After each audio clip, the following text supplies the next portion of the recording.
Hello, ladies and gentlemen. For 33 years now, I've talked to you about peace, prosperity, and joy.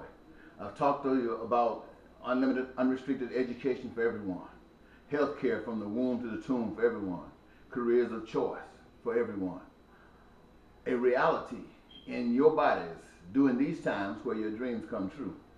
And for 33 years, it seems like I've been talking to myself.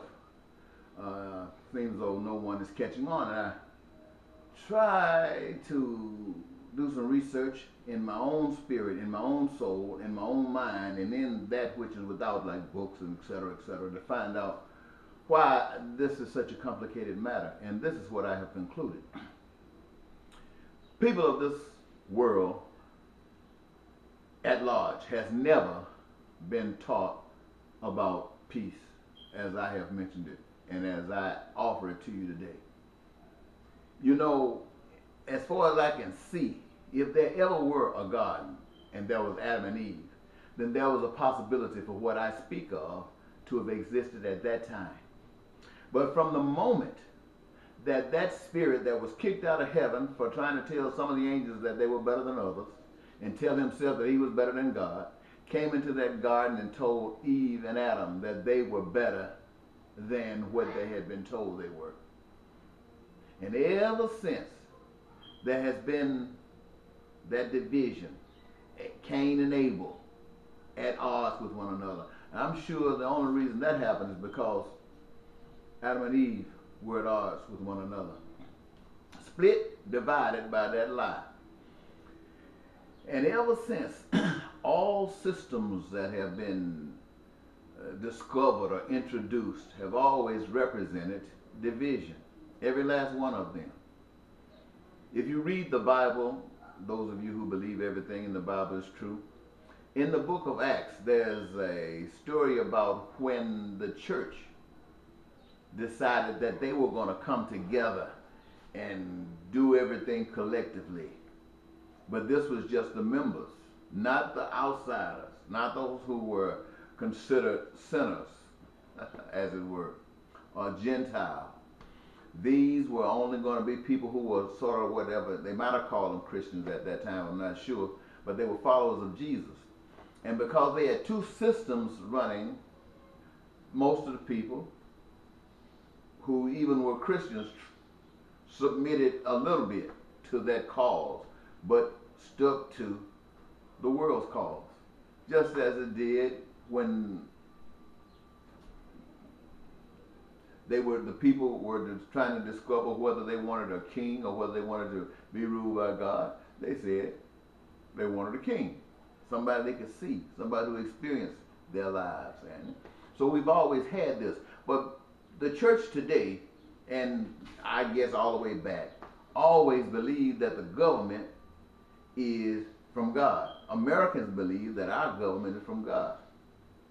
They even say God ordained this government, even though God said, "Thou shalt have, no man can serve two masters, Caesar and God." Well, in Russia, in other places of the world, it's the same thing. They believe, those who have a religious or spiritual understanding and belief, they all make it subordinate to the state because they think that the state is offered from God. And I don't say that your system of government is not from God. I say that your system of government is the fruit of the seed that you have planted. And God has granted you that, but that doesn't mean that's what is God's will, that you will remain here. But anyway, even when you hear the Bible talking about tithing, they're talking about money as if that's from heaven. When you hear them talking about paying taxes, they say Jesus got corn out of a fish mouth and told the disciple, go pay to Caesar what was Caesar. Render to Caesar that which is Caesar. I ask, what is Caesar? Caesar, as far as I can see, has one thing, and that's a lie. He has a lie that has perpetrated all over society. Now, there have been groups who talked about some of the things. I think socialism, communism, have spoken in the terms, some of the terms in which I've spoken, but they've all been deceptions. They've been deceptions because they say they're going to work for the people, but they're always at the top. You got this little group who set up and say that they are superior to everybody else. They got the know-how. They are the ones, and they exploit those others. I speak to you about a system where no one's on the top except the people.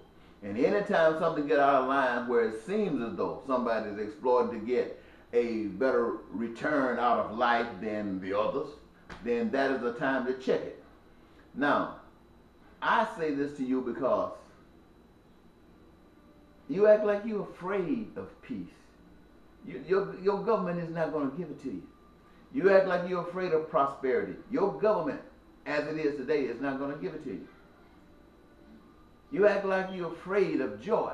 Your government is not going to give it to you. Your government is not going to give you health care for everybody. They're going to find some way to weasel out somebody left out. They're not going to give you education for everybody, so they're going to find some way to weasel out of that. They're not going to guarantee each of you a career of your choosing. They're going to find some way to wiggle out of that. Because that is not the business of Caesar. Caesar's not trying to satisfy all of the people. Caesar's trying to satisfy himself, his group, his authority, and as many or as few people as necessary to give him the power to get away with what he's doing. That's all. And in order for you to go beyond this, you got to call on another power. Another power. You can't call on Caesar. I don't know if I've ever told you this before. But to get what I've just mentioned to you, you're going to have to call on God. You're going to have to call on God, and you're going to have to be serious. And you're going to have to make up your mind that you are going to be the instrument in which God uses to produce this wonderful world that I'm talking to you about. You're going to make up your mind of that. If you don't make up your mind, it's not going to happen. And anybody who thinks that they can just hang around and before you know it, the world going to come to an end, and God is going to give you this wonderful world that I've been talking about. Give you this wonderful world. Preacher's been telling you if you just do nothing but go to church, sing songs, and obey Caesar, that you're going to be promised after in your next life. I'm not going to take issue with that. Because I'm going to tell you, ladies and gentlemen, I do not know what's going to happen in another life. I don't even know if there is another life. But I do know this. Here is a life. And I know we don't have what they are talking about in the afterlife. But I know why we don't have it. And I know we can have it. And so that's why I'm trying to convince you to have it today. Don't worry about tomorrow. Tomorrow will take care of itself. But today, listen. You know that you got people in making decisions, legislators, who hate other people. You see how people are upset at the gay people who want to marry one another? They act like they hate them. Now, is that right? Is that wrong? I have no idea. I have no idea. I know God made me a heterosexual. I love women, and women love me. I am not concerned about making love, spending my time with no man. I am not. I have no desire. But if another man has a desire, that's him. I don't know whether that's legitimate or not. I'm convinced that God made man and woman so they can procreate. Now if all of a sudden women start going with women and men start going with men, maybe God has decided to put control on the population. I don't know. All I do know is this. Whether a woman is gay or a man is gay, I got to treat them as though I got to treat them just like I want them to treat me. I got to be respectful toward them as I got to be respectful toward you. Now I feel sometimes, I used to think, if you got a gay couple and they got a child, and the child sees what's going on in their home, it's going to have an effect on him, and he's going to come up being just like that.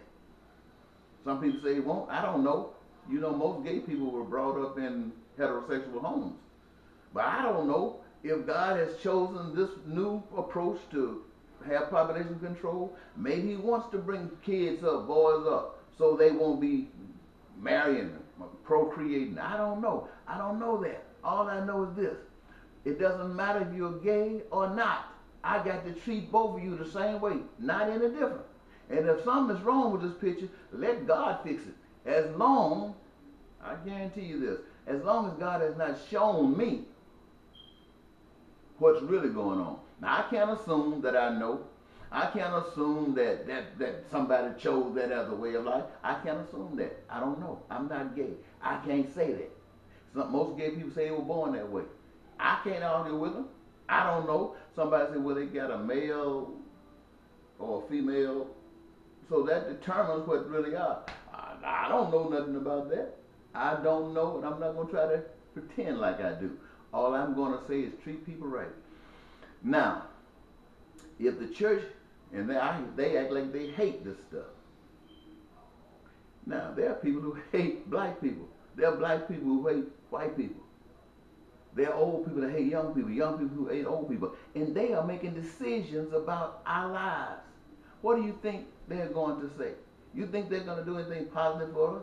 And it doesn't matter that we got somebody from our region or from our district up there speaking for us. There's a war going on over there of haters.